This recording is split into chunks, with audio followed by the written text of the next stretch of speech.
বিসমিল্লাহির রহমানির রহিম। মানুষ বাঁচে তার কর্মে, বয়সের মধ্যে নয়।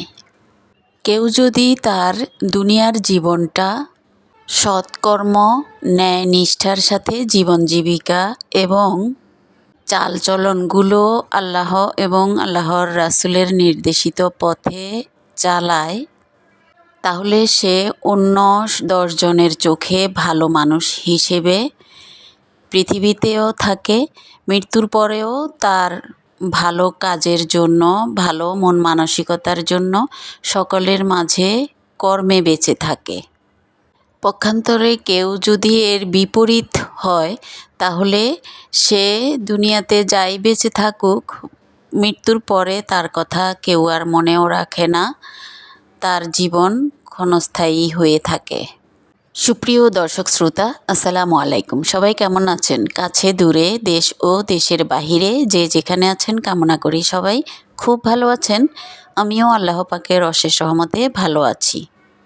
প্রতিদিনের মতো আজকে আর বারান্দায় যাইনি। ঘরের ভেতর থেকে জানালা দিয়ে বাহিরের ভিউ দেখিয়ে চলে এসেছি। আমার ফ্রিজ পরিষ্কার করব আজকে। ছুটির দিন, সবাই বাসায় আছে। ছেলে তো পরীক্ষা শেষ করে হোস্টেল ছেড়ে এসেছে, আর মেয়ে তো আজকে ছুটির দিন বিধায় সবাই আছে। আমি যে জানালার ধারে সব বাহিরের ভিউগুলো দেখছিলাম, রোদ উপভোগ করছিলাম ভেতর থেকে, তখন আমার পাশে কিন্তু আমার ছেলে মেয়ে ছিল। সকালে ফজর নামাজ পড়েই 2 ভাই বোনের খুনসুটি, গল্প, আড্ডা। আমি ঘুম থেকে উঠে যখন ফ্রেশ হয়ে খাবার নাস্তা সেরে জানালায় গিয়ে একটু গাছগুলোকে দেখছিলাম, তখনই মেয়ে আবার ঘুমিয়ে পড়েছে। বেলা প্রায় তখন 10টার বেশি বাজে, আর ছেলে আমার পাশে ছিল। ফ্রিজ পরিষ্কার করছি আজকে।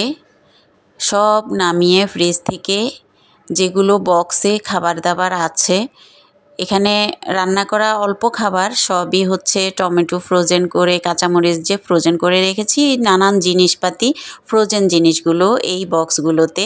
আর এই যে এখন আমি দেখিয়ে দিয়েছি, এটা অল্প কিছু দুধের সর জমিয়েছিলাম ঘি বানানোর জন্য, এখনও অনেক বাকি আছে ভরতে।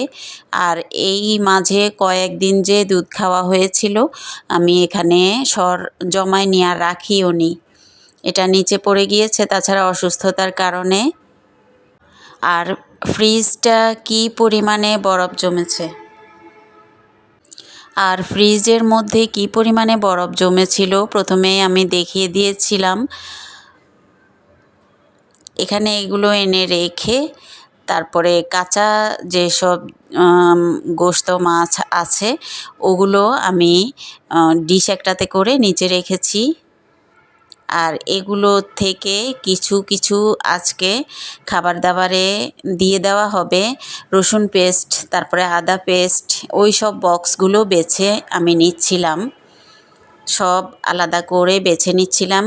এখান থেকে আজকে অনেকখানি কমে যাবে, তবে কাঁচাগুলো থেকে যাবে। এমনিতেই শরীরে ঠান্ডা লেগে আছে, তারপরও আমি ফ্রিজের এগুলো বের করে ধরেছি কোনো গ্লাভস ছাড়াই। আমার ভয়েস বুঝতে পারছেন কিনা জানি না, গলা একেবারেই বসে গিয়েছে। ফ্রিজ ধরার সাথে সাথেই মনে হয় যেন কারেন্টের মতো, আরও বেশি খারাপ লাগছিল। তো কোনো রকমে সব বের করে ওইখানে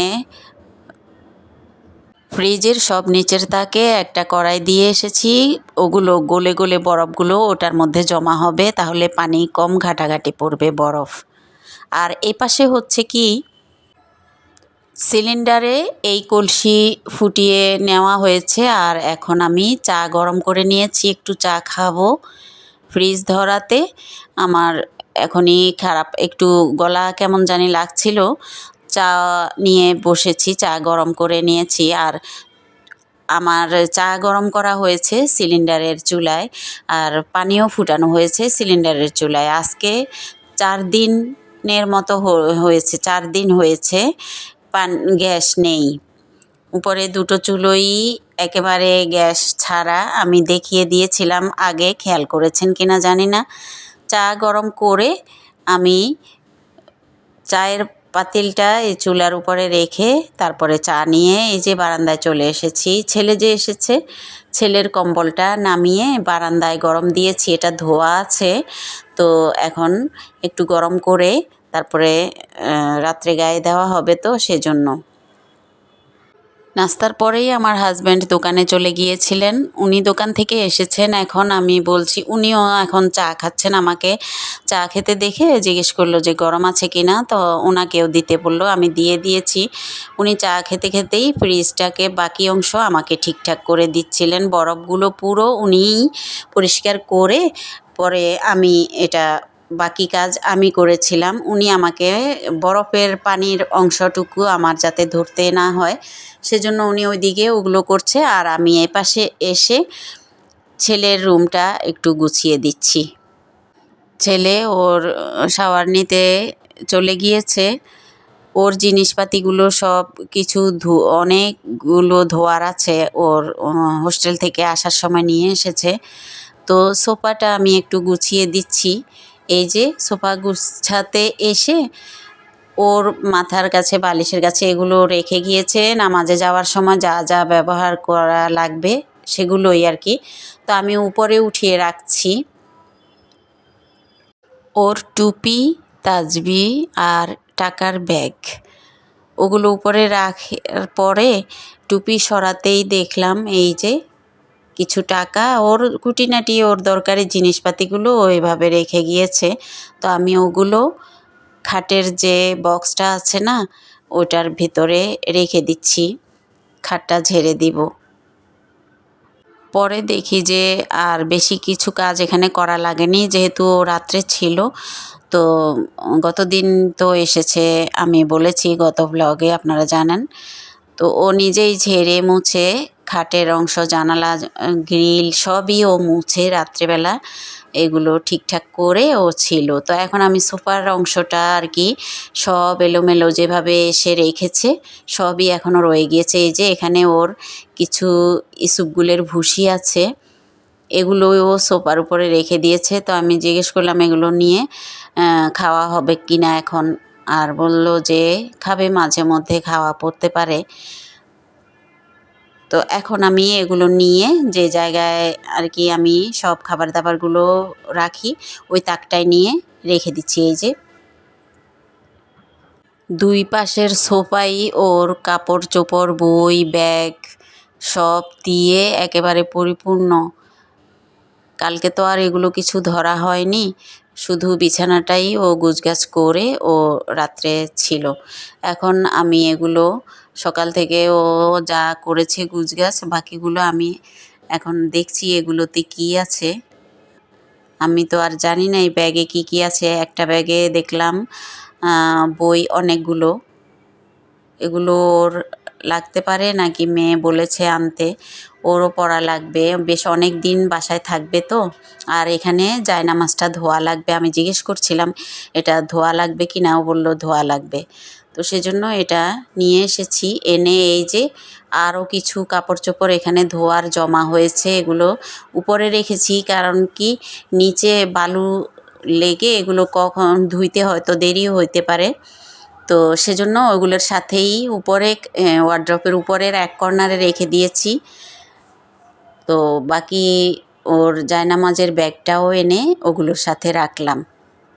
এখানে দুটো বিছানা, একটা বিছানা চাদর, দুটো বালিশের কভার আছে শুধু, সেই সাথে জায়নামাজটাও রেখেছি।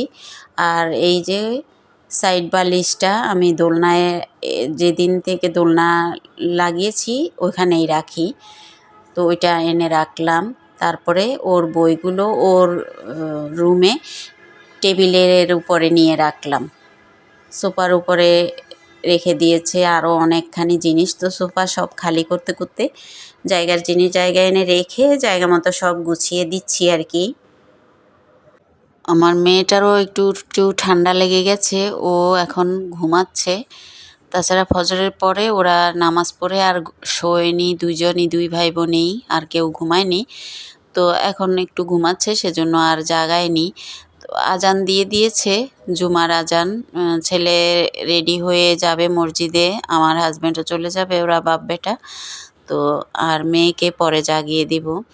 বইগুলো আমি জিজ্ঞেস করছিলাম, ও কিন্তু আছে ওই পাশে আর কি, ওই রুমে। তো আমি জিজ্ঞেস করছিলাম এখান থেকে কিছু পড়তে লাগবে কি না। তো আমি আবার যেভাবে আছিল সেইভাবেই রেখে ভেবেছিলাম ওখান থেকে বের করে রাখবো, পরে আর ওভাবেই রেখে চলে এসেছি। এইদিকে এসেছি আমার এই যে দেখাচ্ছি এখন কাঁচা গোস্ত মাছগুলো, এখানে বেশিরভাগ হচ্ছে মাছ দেশের থেকে আনা হয়েছিল। এপাশে আবার চলে এসেছি, টেবিল গুছিয়ে এখন ড্রেসিং টেবিলটা এলোমেলো হয়ে আছে, এটাও একটু গুছিয়ে রাখছি। এই যে এখানে একটা ক্লথ ছিল নিচে বিছানো, ওটা উঠিয়ে ফেলেছি। বেশ পুরনো ড্রেসিং টেবিল এটা, কিন্তু অনেক আগের। তখন আমার মেয়ে একদম পুচকি ছিল, ছোট্ট কালের ওর। তো ওটা গুছিয়ে এসে দোলনাটাও গুছিয়ে দিলাম। দোলনার এখানে এই জায়নামাজটা সকালে যে ছেলে নামাজ পড়েছিল এখানেই রেখে দিয়েছে। তো আমি ভাবলাম দুপুরে তো আবার লাগবে, থাক এখন। জায়নামাজ রাখার আরেকটা ঝুড়ি আছে আমার রুমে, আমি ওগুলো সব রাখি, লাগলে এই রুমে দিয়ে যাই। কিন্তু এখন ছেলে রেখেছে, লাগবে তো, ছেলে যেহেতু আছে এখন বাসায়। তো কতক্ষণ দোলনাটা দোলাচ্ছিলাম। এপাশে এসে টেবিল গুছিয়ে নিচ্ছি। আর ফ্রিজটা এখন একটু সাবান পাউডারের পানি দিয়ে লিকুইড গুলে আমি এই যে মুছে দিচ্ছি। সব খালি করে আমার হাজব্যান্ড বরফগুলো নিয়ে আর কি উনি চলে গিয়েছেন রেডি হয়ে নামাজে। এই ফাঁকে আমি এইগুলো গুছিয়ে নিচ্ছি, আর ওইদিকে আস্তে আস্তে রান্না হচ্ছে। আজকে আমাদের দুপুরে রান্নায় ছিল তেলাপিয়া মাছ আর সাদা ভাত, আর ছিল খাসির গোশত, আর ছিল ট্যাংরা মাছ। তো আর খাবার দাবারের কিছুই দেখাইনি, এমনিতেই ভিডিও বেশ বড় হয়ে যাচ্ছে। ভিডিওর এই পর্যায়ে এসে একটা ছোট্ট রিকোয়েস্ট করছি, আমার ভিডিও আপনারা যারা যারা দেখছেন প্লিজ একটা লাইক দিয়ে ভিডিও শেষ করবেন। নতুন কেউ যদি ভিডিও দেখে থাকেন তাহলে সাবস্ক্রাইব করে পাশের বেল বাটনের অল অপশনটি প্রেস করে রাখবেন, যাতে আমি নতুন ভিডিও দিলে আপনার কাছে নোটিফিকেশন চলে যায়, আপনি সময় সুযোগ করে দেখে নিতে পারবেন। ভিডিও রিলেটেড কোনো কথা কাজ যদি ভালো লেগে যায় তাহলে শেয়ার করে দিবেন বন্ধুবান্ধবদের মাঝে। আর এই সকল কাজগুলো অলরেডি যারা করে ফেলেছেন তাদেরকে অসংখ্য অসংখ্য ধন্যবাদ। দুপুরের খাবার দাবার শেষে আসরের নামাজ পড়েছি, এরপরে একটু বেরিয়েছিলাম। তো এসে রাত্রে সন্ধ্যাবেলা, এটা সন্ধ্যার নাস্তার পরে এই যে দুটো ফুলের টব আর কি, আমি এগুলোকে এখন পরিষ্কার করছি। এগুলো একটু নোংরা হয়েছে, বালু জমেছে এগুলোতে।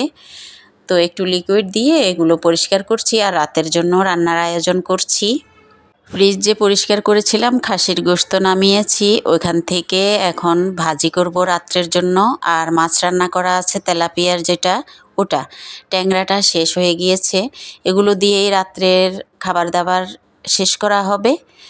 আর ফুল ধুয়ে যে পরিষ্কার করে পানি ঝরতে দিয়েছি, এই যে আমি দেখিয়ে দিচ্ছি। দর্শক শ্রোতা সবাইকে আমার এই ফুলগুলোর শুভেচ্ছা জানিয়ে আজকের মতো আপনাদের সবার কাছ থেকে আমি বিদায় নিচ্ছি। তবে হ্যাঁ, আমার আগামী ভিডিও দেখার আমন্ত্রণ জানিয়ে রাখছি। সবাই ভালো থাকবেন। আল্লাহ হাফেজ।